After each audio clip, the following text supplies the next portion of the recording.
இந்த தேர்தல் தேதி அறிவிப்பதற்கு முன்பாகவே பாரதிய ஜனதா கட்சியினுடைய சார்பாக எங்களுடைய மாநில தலைவர் திரு அண்ணாமலை அவர்களிடமும் அமைப்பு பொதுச்செயலாளர் எல்லோரிடமும் பேசி இன்றைக்கு தைப்பூசம் பௌர்ணமி நல்ல நாள். இந்த நாளில் இப்பொழுது திருநெல்வேலி பாராளுமன்றத்திற்கான அலுவலகத்தை நாங்கள் திறந்திருக்கிறோம். பத்திரிகையாளர்கள், ஊடக நண்பர்கள் உங்களது மேலான ஆதரவை எங்களுக்கு தர வேண்டும் என்று அன்போடு நாங்கள் கேட்டுக்கொள்கிறோம்.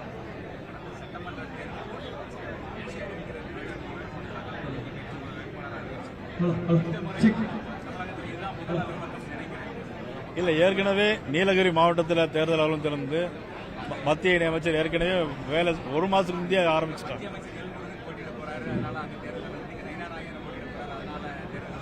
இங்க வந்து பாராளுமன்ற பாரதிய ஜனதா கட்சியை பொறுத்த மட்டிலும் மாநில தலைமை எங்க அகில இந்திய பார்லிமெண்ட் போர்டு முடிவு செய்து யாரை வேட்பாளராக அறிவிக்கிறார்களோ அது வேட்பாளர் வந்து யார் என்பது எங்கள் அகில இந்திய தலைமை மாநில தலைமை சேர்ந்து முடிவு செய்து அறிவிப்பார்கள். பாராளுமன்ற தேர்தல் அலுவலகம் இப்பொழுது திறக்கப்பட்டிருக்கிறது.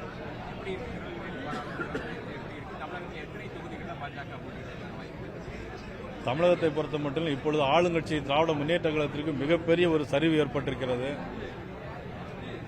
ஆக மக்கள் இன்னைக்கு அனைவருமே இன்று ஒரு மாற்றத்தை எதிர்நோக்கி இருக்கிறார்கள். பாரத பிரதமர் நரேந்திர மோடி அவர்கள் மீண்டும் ஆட்சிக்கு வர வேண்டும்.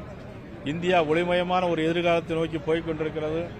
எல்லா மக்களுக்கும் எல்லாம் கிடைத்திட